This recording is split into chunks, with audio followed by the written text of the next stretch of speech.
I calling this unconventional wisdom? If you like, that's what I think. Okay.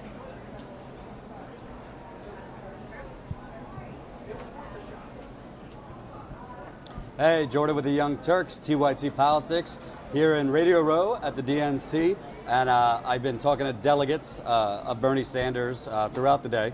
You guys are from the Indiana delegation.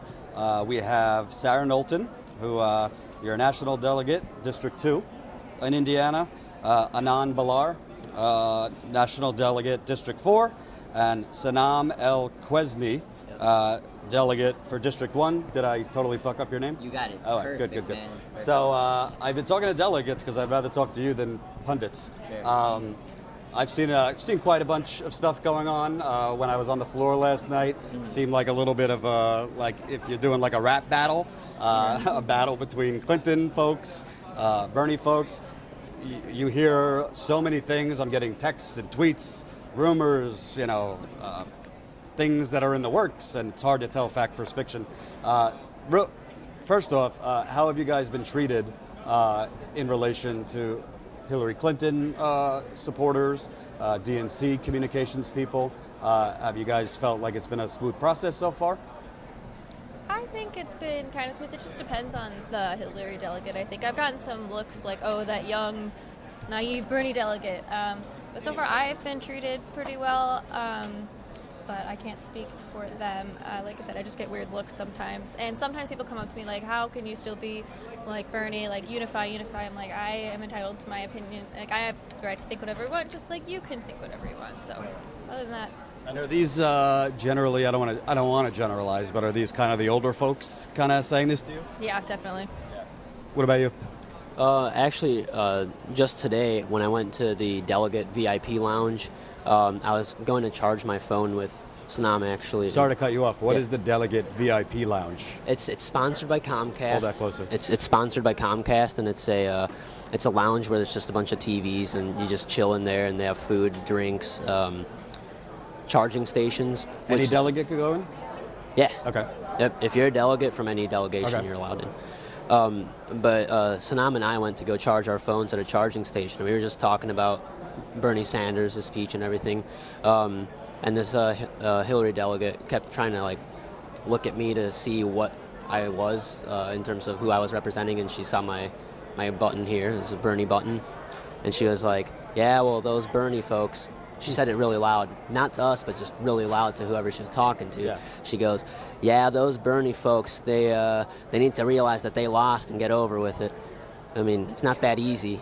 And if you watched the clips last night, a lot of our folks were crying during Bernie's speech. So it's not that easy, and they should be a little more sympathetic about it, for sure. In your mouth and eat your vegetables crowd? Pretty much, right? Mm-hmm. Yep, you said it perfectly. Yeah. Go ahead. Yeah, I think it's interesting because a lot of these older folks, they're either Democratic Party lifers, or they've kind of, when you're familiar with the system, a corrupt system for so long, you kind of just become, oh, this is the way things are, and you expect people to have the,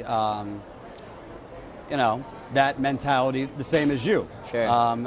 When you're older, I don't want to generalize, but you might be a little less idealistic than young people. You might be a little more cynical than young people. So I've definitely seen that, because when I saw on the floor last night, the Hillary people that were kind of chanting things at Bernie supporters generally were older. I kind of want to ask you, because it's interesting coming from Indiana. I was in Indiana for the primary. I did some reporting in Elkhart, Indiana, which was decimated in '08 during the economic crash. It actually had the highest unemployment in the country, county-wise. So I did some reporting there, and I think Indiana is a really good symbol for the disappearing middle class. It was built on blue-collar jobs, manufacturing jobs, RV capital of the world, Elkhart, and what you saw over the last 20, 30 years, jobs being offshored, plants. I drove by a hell of a lot of empty plants. So Indiana's kind of ground zero for what's happened to the middle class. And then on stage, you have the Cory Bookers of the world who take a hell of a lot of money from Wall Street. You have Michelle Obama, who gave a great speech, but obviously her husband has, to many Bernie Sanders supporters, not gone far enough. Elizabeth Warren, a lot of Sanders supporters are a little in flux about.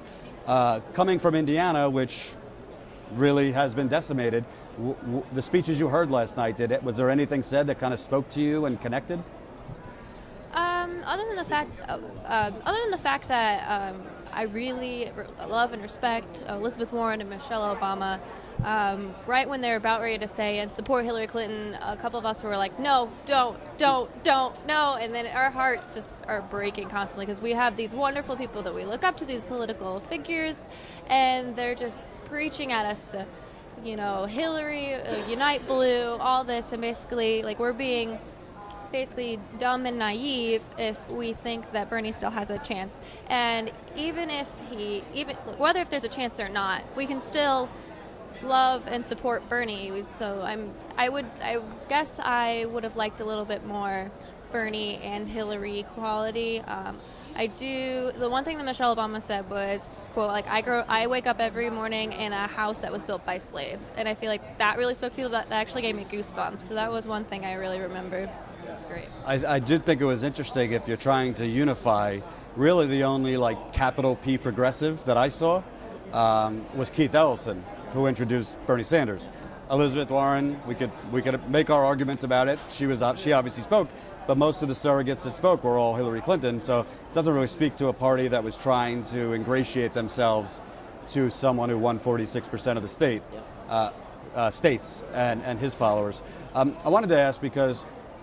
In the backdrop, a new poll came out yesterday showing Donald Trump up 4%. Jill Stein, who was at 3% in that poll. Other polls have had her at like 7%. She's out and about.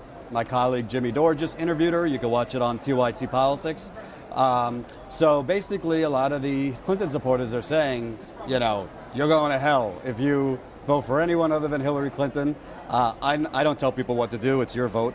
But how do you guys feel? What the mood here is kind of like everything's Trump's a maniac, Trump's a menace. I don't disagree, but is what you're hearing here kind of encouraging you to just say, all right, well, I'm going to keep going on in the movement, but I just got to bite the bullet and vote Clinton. Are you considering Jill Stein? I'm trying to get a feel from delegates where we're at. Start with you, maybe. Yeah. So. And talk a little louder. This morning I woke up after all last night. And I thought back about last night and how they kind of were trying to push this whole unity thing. They really wanted to make sure that everyone's united around Hillary Clinton. And it's too soon. Doing that on the first day of the convention, all of our hearts are breaking right now. They really are. Like, I felt like shit when I woke up this morning. I really did. I can't see myself voting for her. I'm a burner, and I'm going to vote my conscience. I don't like war. I don't like fracking. I want to break up the big banks and reinstate Glass-Steagall. And I don't try. And I got to keep it real. Listen, if Bernie Sanders deserves some criticism, he's going to get it from me. Listen, I understand he had to endorse her, but there's a lot of things he said on that stage that just do not match the record. He said Hillary Clinton was complimentary to her and she understands what needs to be done in the environment. I mean, Hillary Clinton's committee members would not install a ban on fracking in the Democratic platform. They would not install a carbon tax. These are two very big deals if you care about the environment and care about climate change. Hillary Clinton, they would not include any specific language on bank regulation. I mean, she obviously is not someone who's been very pro bank regulation. So, although I think he did what he thought was right, and I'm not gonna second guess him all day long, there were things that didn't match the record. And I think what I've seen going around the country, it's not to say Bernie Sanders supporters are smarter than everyone else, but you guys know the policies. So when you're hearing what Senator Sanders or any of them are saying, again, Cory Booker he's quoting Maya Angelou and talking about the middle class, and he's probably going to a fundraiser tonight with banks. It's just there's a disconnect there. Right, and that's why I would say I'm going to be voting for Jill Stein in November. Mm-hmm. She's a write-in candidate in Indiana, running a write-in campaign, mm-hmm. and I think I'm going to actually help campaign for her in Indiana, mm-hmm. knocking on some doors and such, mm-hmm. because there are a lot of disheartened burners that want an alternative option to Secretary Clinton. And let me just ask, because I'm trying to understand the psychology. I know it's a tense time right now, and I'm not, hey, if you want to vote Jill Stein, go have at it. But I'm just trying to understand the psychology, because obviously, a vote for her, she's not going to win. I'm sorry to tell you, you could get mad at me, but she's just not going to win. So a vote for her is not really voting in terms of like trying to get somebody to win. So for the Hillary and the establishment crowd who are already saying, if Trump wins, it's you guys. What's your response to that? It's not us. We're not the problem here. They need to earn our vote, and if they really care about our vote, then they'll actually reach out to us. We can't be blamed. There's a large group of independents that will pick, depending on which side, between Trump or Hillary or any of the other candidates. There's also Republicans. Sorry. There's also many Republicans who do not like Hillary. They, especially in Indiana, there are Republicans that hate Mike Pence, but kind of have that thing for Trump. I don't know what it is, how he grabs them in, but they hate Pence. They kind of like Trump, and they hate Hillary. And the Bernie was a little bit too liberal for them. So, and I know that Jill Stein is even more liberal, but at the same time, I think that we can actually pull a lot. We want to talk about unity. Let's unify independents, Democrats, and Republicans all under Jill Stein or any like third-party candidate, because there are Republicans out there who will not vote for Trump because they're terrified of him too, but they will not vote for Hillary, and they will always vote Republican, like if they can, if that makes sense. So they'd rather vote for Trump over Hillary.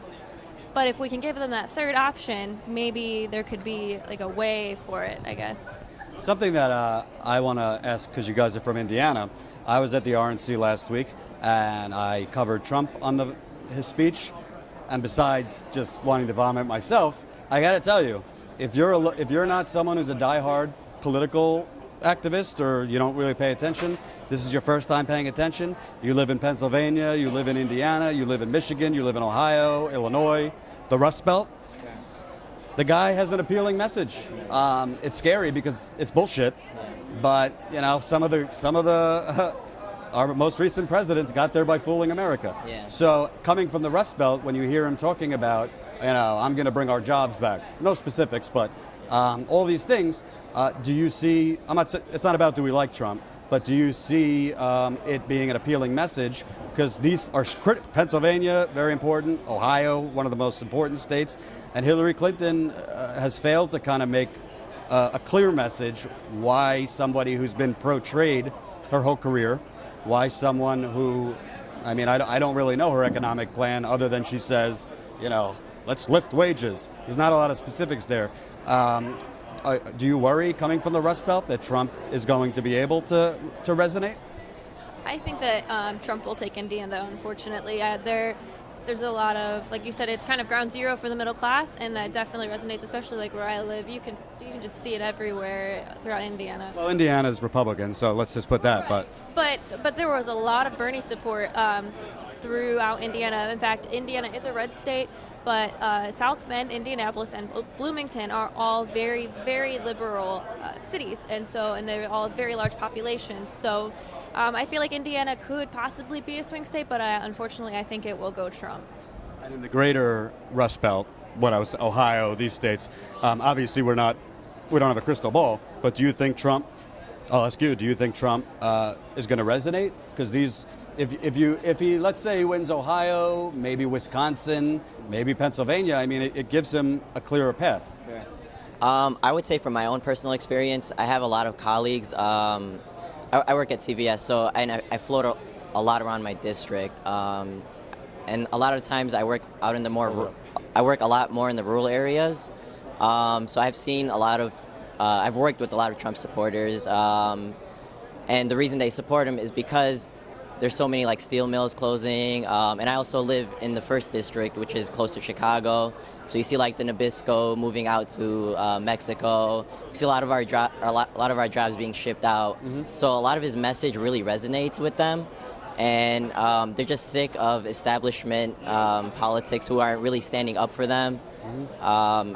So it kind of scares me to see so many Trump supporters, but his message really does resonate with them. Yeah. And on the liberal side, I think what's been encouraging to me, and I hope it goes beyond this week, is one of my fears as I was going around reporting is, when you're young, it's easy to get deflated. If you put everything into something, whether it's a relationship, a job, and it doesn't work out, you kind of want to, kind of roll up in a ball. Yeah. At least this week, there's none of that. It's pretty like, we're out here, we're not going away, we're going to be heard. Personally, for you guys, do you see that Bernie's movement, even beyond it being led by Bernie, do you see this kind of moving forward, whether it's a Hillary Clinton administration, a Trump administration? We've obviously seen Bernie's call to have a lot more people run for office be heard. Where do you see the movement going beyond this week, which is obviously ground zero right now? I think that it would be impossible for the momentum to not continue. Last night, just sitting in there watching Bernie Sanders speak, I turned to a fellow delegate and was like, I don't understand how he's not the nominee. The energy in there is just so intoxicating and so contagious. And there's so many people who have gotten politically involved because of Bernie, and they've given them that fire and that passion, and it's going to continue with them for the rest of their life. So I definitely think that the young people being out and getting involved is going to continue through the congressional races. A lot of us are already signing up to volunteer for congressional races, Senate races. We all volunteer locally for local politics. So from school board to the White House, that's what they've been telling us. So I think it definitely will. How about you? I'd have to say that a lot of people were really emotional last night, and it showed. Cameras were showing that everyone was pretty much in tears and they were crying. People were cheering really loudly. We put our heart and souls into this. It was a grassroots movement, and it will continue to be a grassroots movement. The reality here is that it relies on all of us, and we realize that, and Bernie has made that very clear. He just announced this thing called Our Revolution. Yeah. He announced that, and he's going to have people all over the country sign up for this so that we can put real progressive candidates and real progressive activists on the ground, knocking on doors, making phone calls, etc. Because unless we do something, the big banks, billionaires and millionaires will do it. I mean, they can just throw money down like that. We got to actually work for this sort of thing. We got to go out there and just make sure that we're getting votes out, making sure that we're getting policy known, and everything that we possibly could do. And we know that. So I think the revolution does continue, regardless of who's president. And I also think it's not so far away. I mean, there's a lot of candidates who are still have their primaries coming up. Tim Canova is running against Debbie Wasserman Schultz in Florida, end of August. Alan Grayson running for Senate in Florida. Zephyr Teachout in New York. She has won the primary. She's about as progressive as I've heard in recent years. I interviewed her.